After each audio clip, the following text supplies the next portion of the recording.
Aujourd'hui, un employé de Google s'est fait virer et nous raconte ce qu'il en a pris. C'est important ce type de vidéo parce qu'on ne se fait pas souvent virer dans sa carrière et quand ça nous arrive et qu'on n'est pas préparé, c'est encore pire que tout. Donc entendre de quelqu'un qui l'a fait, ses leçons, ce qu'il en a appris, ce qu'il en a tiré, la dureté que ça a été, ça peut nous aider nous si ça nous arrive ou si ça arrive à des proches. Hey everyone, so a few months ago, I was laid off by Google. Funnily, on Valentine's Day this year. I wasn't ready to share back then because to be honest, I was feeling quite devastated by the way that I had to leave my dream job at Google. So now that some time has passed, I'm ready to share with you 5 harsh lessons that I've learned throughout this layoff experience. Donc là, il va y avoir 5 leçons qu'on va voir ensemble. Et j'aime bien la dernière, Finding your new job sucks. C'est-à-dire, trouver votre prochain job va être difficile, va vraiment... ça va chier. J'aime pas les mots vulgaires, mais voilà, c'est pas grave, c'est les mots, c'est les bons, il faut dire ce qui est. Et j'ai pas vu la vidéo.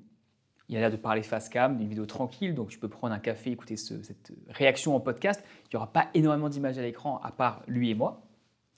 Mais j'ai envie de voir ce par quoi il est passé, parce qu'il a l'air d'avoir pris cher quand même, malgré un job qui est incroyable, donc que tout le monde veut à Google. Il a l'air d'avoir du mal à trouver un job maintenant. Qu'est-ce qu'on peut en tirer sur le marché de l'emploi actuel et comment faire pour mieux se débrouiller? So that you can mentally prepare yourself if you're going through something similar. The first lesson that I've learned is that it is really not your fault. So when I was being laid off, everyone around me was telling me not to take it personally, that it was just a company decision. But I couldn't help myself thinking, if only I did this or if only I prevented that. Which is why the first few nights, I really couldn't sleep. It was only after a friend in HR explained to me that the objective of a layoff is to save costs. And it's just unfortunate that my job was part of the cost that they wanted to save. So if you're going... Ouais, c'est très vrai. Donc, tu peux être viré et ça peut être à cause de ta performance, bien sûr, mais pas toujours. Et je vais te raconter une anecdote parce que le but de ces vidéos, c'est de réagir sur ce qu'il dit, d'apporter une valeur. Donc, si tu ne me connais pas d'ailleurs, moi, c'est Thomas, je suis un ingénieur, j'ai 10 ans d'expérience, je vis en Australie. Et mon premier stage, c'était chez General Electric. Et au bout de 2 mois, il est arrivé un truc qui m'a marqué la vie de ma carrière. C'est qu'il y a eu un email qui est envoyé à tous les employés de General Electric Energy, donc c'est la branche, nous on travaillait sur des convertisseurs d'électricité, mais il y avait aussi d'autres branches, Sustainability, donc environnement, etc. Sous General Energy, il y avait 3 branches. Email à tout le monde que GE Energy allait être supprimée, l'entité allait disparaître, que les 3 unités en dessous allaient reporter directement à General Electric Mer, les quartiers généraux, mais que donc toutes les personnes qui travaillaient pour General Electric Energy allaient être virées. Ils avaient 3 mois pour trouver un autre poste. Si dans les 3 mois, tu as trouvé un poste dans une autre entité, donc celle dans laquelle elle faisait partie, celle qui était en dessous ou ailleurs chez General Electric, très bien, tu restes. Et si tu n'as pas trouvé, malheureusement, tu auras un package, une rémunération, et on va te dire au revoir et tu seras viré. Mais non pas viré à cause de ta performance, mais uniquement parce que l'endroit dans lequel tu travailles est supprimé. Dans le milieu français, je sais que ça arrive beaucoup moins souvent, c'est beaucoup plus problématique. On fait souvent des grèves quand il y a ce genre de choses. Dans le milieu anglo-saxon, c'est beaucoup plus répandu. Est-ce que c'est bien, est-ce que c'est pas bien? C'est pas ça dont je suis là pour discuter. Moi, je suis juste là pour discuter la réalité qu'on va vivre nous en tant qu'ouvriers, ingénieurs, techniciens, cadres, et ce qu'on peut faire pour rebondir le plus vite possible. Through a layoff right now, I want to assure you that it is really not your fault, and it had nothing to do with your performance. Also, speaking as a people manager who has hired and fired people before, if you were indeed performing poorly, the company would have just fired you because it would have been cheaper and less impact to the overall company morale. The second lesson is that the layoff process was never going to be fair. Donc, on va revenir sur le fait que le processus pour se faire virer n'est pas juste, mais sur ce qu'il vient de dire, c'est vrai que si tu n'es pas employé, si tu n'es pas bon, tu vas être mis sur ce qui s'appelle un PIP, un Performance Improvement Plan. En français, j'imagine que ça donne un plan d'amélioration de la performance. Et j'ai un ami comme ça en Australie qui s'est retrouvé sur un PIP. En plus, il y avait un peu de politique derrière, donc ça arrive que tu as un manager, tu t'entends très bien avec lui, tout va bien. Le manager change, un nouveau arrive qui veut juste montrer qu'il a les dents. Il prend en grippe quelqu'un dans la boîte, c'était mon pote, et il le met sur un PIP, sur un Performance Improvement Plan. C'est malheureux, la meilleure solution, c'est soit tu te bats à l'intérieur, mais que tu as quand même peu de chance, 10-20% on va dire. Dans 80% des cas, c'est mieux de chercher un autre job ailleurs, et idéalement même d'augmenter ta paye à ce moment-là. Because a layoff has nothing to do with a poor performance, the opposite could happen as well. And that is you're being laid off even though you're a good performer and a loyal employee. And that feeling of unfairness, it will start to grow and eat you inside when you start to notice the less experienced employees or less essential teams were less impacted, and you start thinking, hey, I contributed more to... Oui, tu as contribué plus, mais il coûtait moins cher. Et ça fait mal à entendre, surtout. Là, on parle d'un ingénieur à Google, il a l'air d'avoir 30, 35, 40 ans, 35 ans peut-être plus, 37, 37, 35, 37. Aux États-Unis, c'est des salaires mirobolants. Il est au-delà de 200, 300, voire plus, $1000 par an, sûrement 250 000. Donc c'est énorme, c'est un quart de million par an. Donc il coûte beaucoup plus cher qu'un junior qui va coûter 100 000. Et donc forcément, on en revient, les entreprises veulent gagner de l'argent. Encore une fois, je sais qu'en France, on n'aime pas trop dire ça comme ça, l'argent c'est un sujet tabou. Moins chez les jeunes, je pense, j'ai l'impression, mais le but d'une entreprise capitalistique, là, des élections législatives, je ne parle pas de politique ici, je dis juste factuellement, dans un système capitaliste, le but de l'entreprise est de faire de l'argent. Et donc, elle va forcément vouloir réduire les coûts. Comment tu fais pour réduire les coûts? Soit tu as le choix à virer 10 personnes qui coûtent 250 000 ou 25 personnes qui coûtent 100 000. Bon, bah, tu vas potentiellement privilégier de virer moins de personnes pour que ça ait moins d'impact. Après, c'est plus ou moins vrai. Ce qui va se passer en pratique, c'est qu'on va viser des secteurs qui sont par exemple des divisions qui sont moins performantes que d'autres ou qui rapportent moins d'argent, etc., etc. Il y a tout un processus d'évaluation de la performance et de qu'est-ce que tu vas virer. Tu embauches en général, soit tu le fais en interne, soit tu embauches des consultants pour décider comment tu fais pour virer une partie des gens, de faire des redundancies. Mais c'est un métier à part entière et ce n'est pas le sujet de la vidéo. Ici, c'est plus, voilà, il a contribué plus, il y a un sentiment d'injustice. Et ça, tu vas le vivre. In my case, I worked in Google for the last 8 years in a sales team covering Singapore. We had a lot of talented people from all over the world working in that team. So I had to climb the ranks.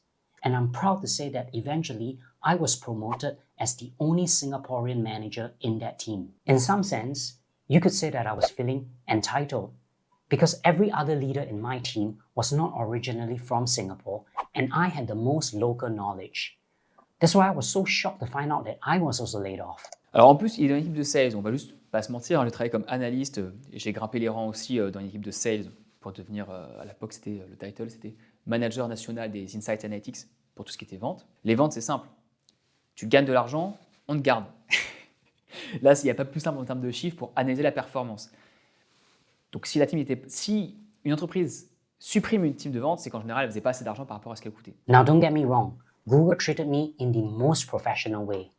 I'm just saying that a layoff can still feel illogical, and your loyalty and your years of experience does not entitle you to feeling fair throughout this whole process. After a layoff, it's also common for you to see CEOs get paid millions in bonuses because they have helped the company save so much money. The managers that laid you off, they may also subsequently get promoted because they displayed strong leadership during a tough layoff period. So all of this can feel really unfair, and I really struggled to accept it.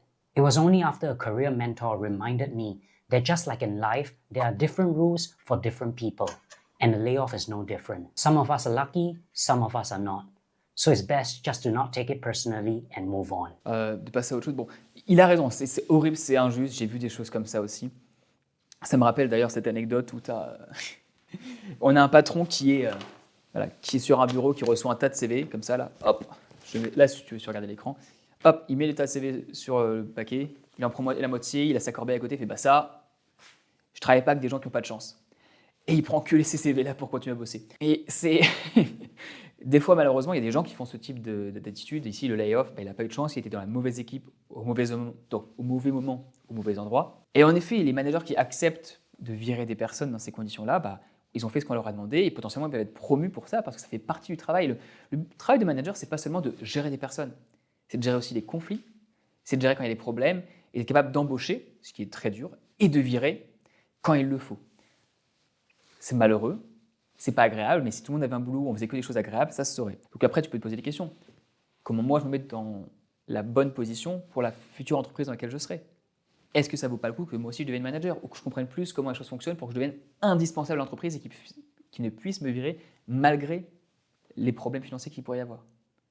À toi d'adapter ta stratégie en fonction de tes outils, de ce que tu sais faire, mais ça permet de se poser des questions. Et c'est encore une fois pour ça que je voulais montrer cette vidéo. Je trouve ça trop bien de voir quelqu'un qui est a priori très articulé, capable d'exprimer ses pensées clairement avec un plan, qui est un ingénieur qui travaille dans les... Je ne sais pas si ingénieur, mais il a travaillé dans les sales, il a gravi les échelons au sein de Google Singapour, qui est sûrement une des offices les plus compétitifs de Google avec les États-Unis. Et malgré tout ça, il s'est fait avoir.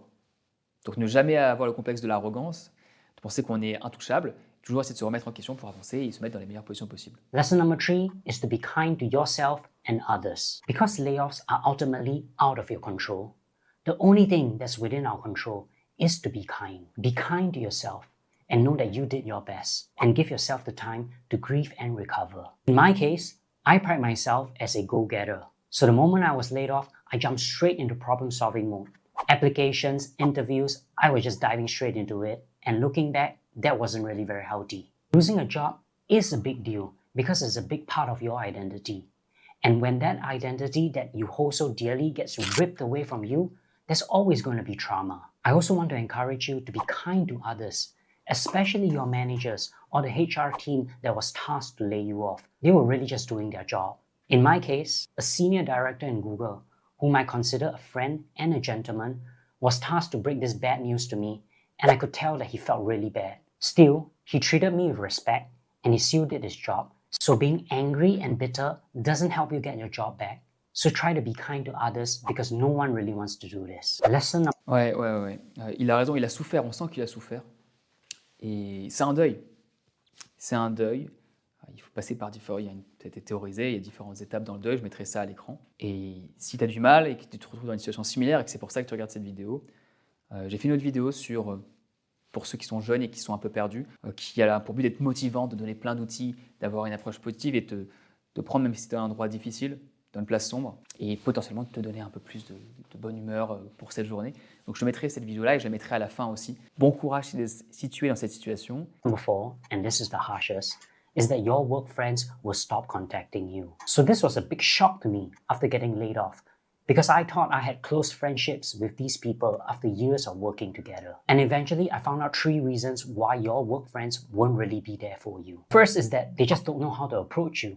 Some colleagues may feel that you need some time to yourself, while others feel powerless because they can't really offer you a job or any solution, so they don't really know where to start. The second reason is that they are just as worried about layoffs. Okay, so anyone who survived a layoff knows that there will always be more layoffs coming their way because the company is always under pressure to save more costs. So your work friends are just dealing with their own work security. They're trying to take care of their family, so they may not have time or the headspace to reach out to you. Third reason is that you simply no longer work there. When I was a people manager in Google, I will be hiring people and I will be deciding who to promote. So naturally, a lot of people will reach out to me to collaborate because that could help advance their career. Now that I'm no longer there, they move on to speak with the next person who can make such career decisions. I'm just sharing this with you so that when you get laid off, expect your circle of friends to really shrink. That's why it's really important for you to have friends outside of work, because you're going to need their support in this difficult time. Because if you don't have your friends' support, you might still have that self-doubt or low in confidence in yourself. And this is setting yourself up for failure, because if you were to go to interview for your next job, the next employer, they might sense that insecurity or vulnerability in you, and they might take advantage and lowball you and give you a shitty job. So remember, let your friends and loved ones remind you how awesome you are so that you can rebuild your confidence before you take your next step. Ouais, hyper important. Il y a 2 sujets ici. Il y a la confiance en soi et il y a les amis du travail. On a déjà parlé de cet aspect-là. Tes collègues ne sont pas tes amis. Certains, très rares, peuvent le devenir, mais pas tous. Et notamment, c'est une erreur que tu peux faire si tu commences dans ton premier travail. Je vois ça énormément, et notamment dans des environnements comme Google et la tech, où il y a un gros environnement, où le jeu est mis aussi au sein de l'entreprise, où il y a tout ce que tu peux faire dans ta vie qui est là-bas, la nourriture, des activités, du sport, etc. Parce qu'eux, ils ont le ping-pong, mais aussi des cours de yoga, de sport, etc. Tu vas avoir tendance à faire ces activités avec ces personnes autour de toi, tes collègues, penser que ce sont tes amis, et ils le sont peut-être pour certains, tant mieux. Et eux, tu vas peut-être continuer à les voir après, mais pas tous. Si tu penses que tu as 10, 20, 30 amis au sein de la boîte, ça peut être le cas, mais ça va être très rare. Donc, ce qu'ils disent est très important, avoir des amis en dehors de ce cercle-là. Et même, j'ai envie de dire, si les gens ne vont pas vers toi quand tu es dehors, parce qu'ils ne savent pas trop comment s'y prendre, n'hésite pas à leur dire, venez, on prend un verre, c'est pas grave, je suis plus là, et t'invites tes amis avec qui tu étais, tes anciens collègues. Et là, ce sera peut-être plus simple pour se revoir, et une fois que tu auras fait ça 2, 3, 4 fois, ils vont potentiellement toi aussi t'inviter derrière. Je me souviens quand j'ai arrêté mon stage de fin d'études, je continuais à voir les gens avec qui j'étais à ce moment-là. Pareil, lorsque j'ai fini mon stage je suis à General Electric, j'ai toujours des contacts avec 2-3 collègues. Les relations changent parce que tu n'es plus avec eux au jour le jour. Mais tu peux avoir 1 ou 2 amis, ça marche quand même. Mais attention à toi, protège-toi surtout. Et enfin, pour la confiance en soi, tout à fait d'accord avec lui. Si tu as des relations autour, si tu continues à faire des projets en dehors du travail, ça t'aide vraiment. Un autre exemple, parce que j'aime bien raconter des histoires personnelles, là je suis en année de césure, c'est-à-dire que je fais un congé sabbatique au travail.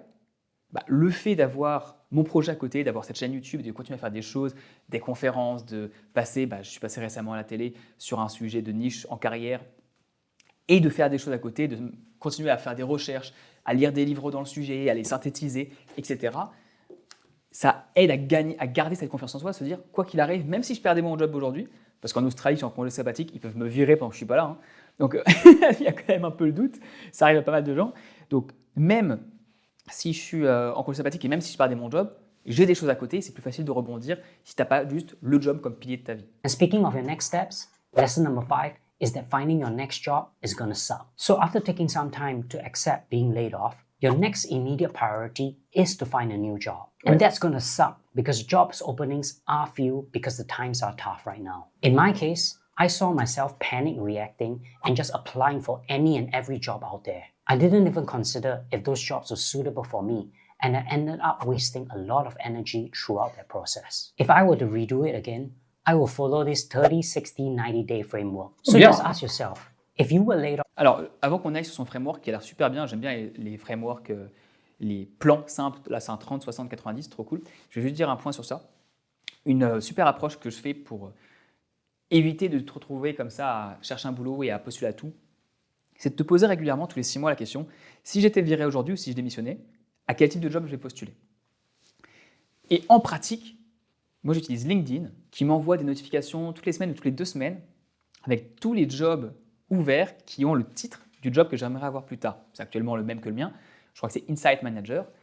Comme ça, je vois toutes les entreprises qui recrutent toutes les 2 semaines, et ensuite je les mets dans un dossier.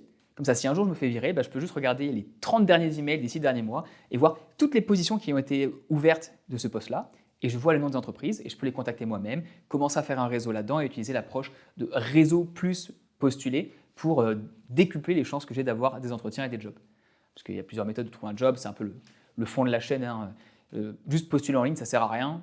Il faut se créer un réseau, réussir à comprendre où sont les offres qui vont arriver. Bref, ce n'est pas le sujet de la vidéo. On revient avec son framework 30, 60, 90. Of today, how long would it take for you to find another job? If it's going to take you 90 days, that means that you have the right skills. You just need to spend some time searching for opportunities. If you're only going to take 60 days, that means that you not only have the right skills, but you also know where the job openings are. That means that you have a strong network and you are well connected. But if you only need 30 days or less, then congratulations. You not only have the right skills and the right network, you have a great reputation. That means that people cannot believe that you were laid off.